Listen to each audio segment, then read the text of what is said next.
is that through discipline, through self-discipline, through repetition, through tons of repetition of the same thing that you don't want to do, you develop mental armor for your mind. Start to armor your mind, because your mind's like, okay, we suffer every day. We do stuff that sucks every day. So then when the suck stuff comes, you're ready for it.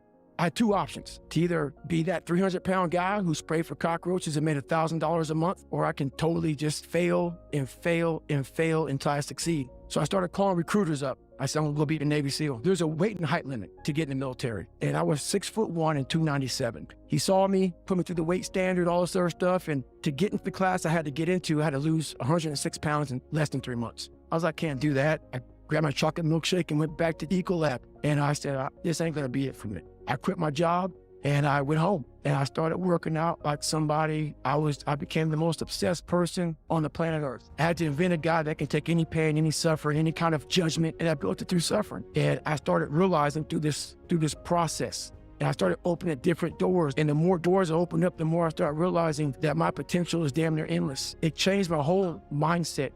I don't care what you believe.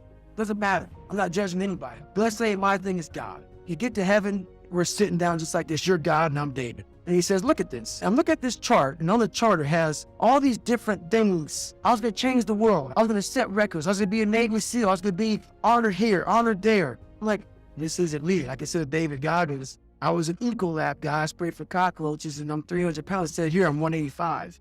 And God goes, no, that's who you were supposed to. My biggest fear in life is that there is a final resting place. And there's a final judgment. And you talk to something much bigger. I don't want to sit down and have a conversation with someone that says, you're in heaven. This is what you should have been on earth. I want God to be up there right now, whispering, lighting stuff down and saying, my God, he exceeded my expectations. Wow. That's how I live my life. I now know that there was no cap on the human mind. There's no cap. We cap on ourselves. We all have to start from zero with pain. And what that means is, if you don't go back, we all have something that bothers us. Everybody in this world is insecure. And whenever you're in physical pain, even though you might not be thinking about that mental stuff that happened to you, your mind is thinking about it. All these dungeons that our life has created, most of the time we quit is because we don't have any mental tools to get us through the other side. My whole thing for people is you have to examine, why are you doing it in the first place? What makes people quit so much in SEAL training and all other special ops training is the mind is always comfortable to sit there. You watch the Navy SEAL show, Discovery Channel, you're in a 72-degree house. I can do that. Oh, sure.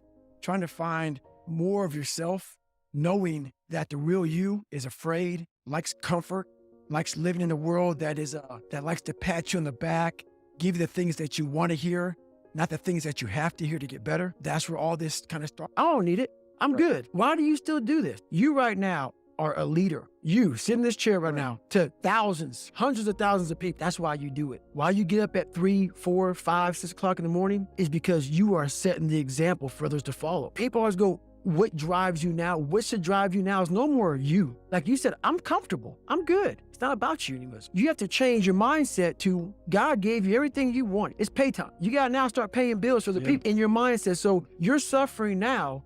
Like when people say, why do you get up at 6 o'clock in the morning? So then you can come in and set the example for everybody else. We want to be the best amongst the average people. People wonder, how do you stay hungry all the time? Because after I accomplish something, I don't sit back like a lot of guys who graduate buds, graduate this, graduate that. They get comfortable. They wonder why I'm getting weak, man. I don't know, I lost my edge. What's going on? Because once you hit the top of the mountain, guess what happened? I'm good. I'm good. So you wonder why you're falling down now. Because once you reach the top of the mountain, you got to build another one. That's mediocrity. There's a lot of people in mediocrity who have a nice resume, but they're one-timers, man. They hit a one-time deal. They busted it open, got a lot of money, but they're good. You're mediocre now. These people go to the gym. They get big. They get jacked. They can run fast, but the only thing they're doing is they're coding over the mind. All you're doing is building a bigger, stronger quitter. Your mind hasn't gotten any stronger. So the second adversity comes, like, my God, what's wrong? Your mind is still soft. Life beat me up bad. I mean, I was knocked out in the 12th round of a 15-round heavyweight bout. I was knocked out. But what happened was, in the 12th round, when the challenger turned his back on me, I was getting up. And I got up and won the next 3 rounds. So that's my mind about can't hurt me. I was hurt, man. Like literally, I had to overcome so much those first 26 years of my life. And I still do every day today. You know, it's not over. But the mentality of can't hurt me is just that. Man, what's in front of you, man, you have to face, you have to confront, you have to overcome and move forward.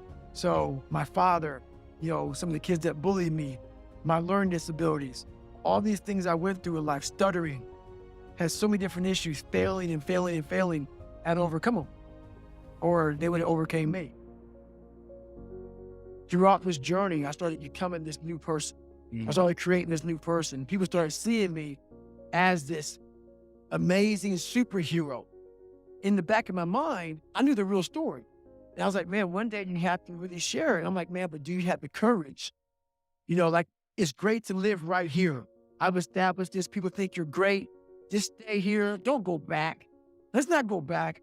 But the only way you can help people out is let them know that this is possible. So I had to go back and say, this is where I come from. And where I come from is hell.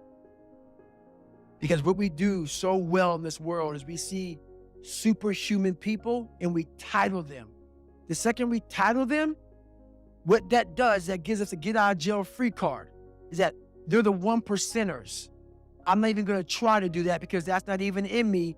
God made them special. They're special people. There are no special people. They're special minds. And the mind can be created on your own. You can do that yourself. So that's why I write the book like I write it, so people can look at me and say, my God, he came from this? He had to overcome all of this? So I take away all the titles, even crazy, even the fact that he's superhuman. All those titles are now stripped away. What's funny about that, you will have my book in your hand. You will read it in its entirety. You will hear the audio book, whatever you get. And by the time you get to chapter 9 or 10, you already forgot chapter 1, 2, and 3 of the hell I came through. That's how fast the mind wants to soften you up and say, this guy's just nuts. He's superhuman. That's how fast the mind, you already forgot what you read and you love the book. You're loving the book and you already forgot the first 3 chapters because your mind is saying, this is impossible. It's already guiding you down that path of least resistance as you're reading the book. That's how powerful it is. So we got to constantly remind ourselves of, go back to chapter 1, 2, and 3. Always remind yourself of those chapters, of that you can also do this.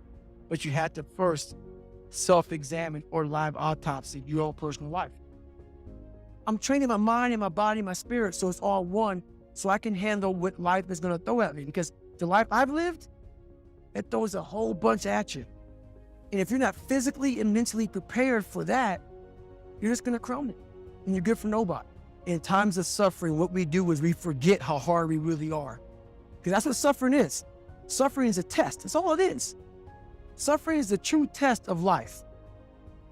Is now where I'm at today. And that is, when you finally get to that point, for me, it's forever lasting peace.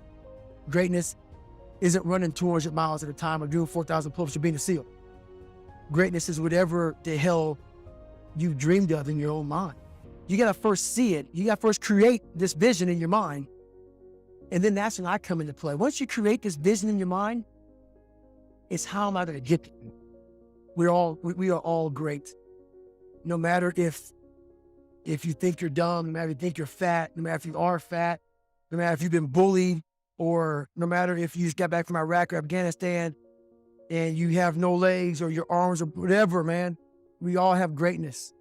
You got to find the courage. You got to find the courage to put your Bose headphones on and silence the noise out of this world and to find it that sets you apart from everybody else. And that's what it's all about.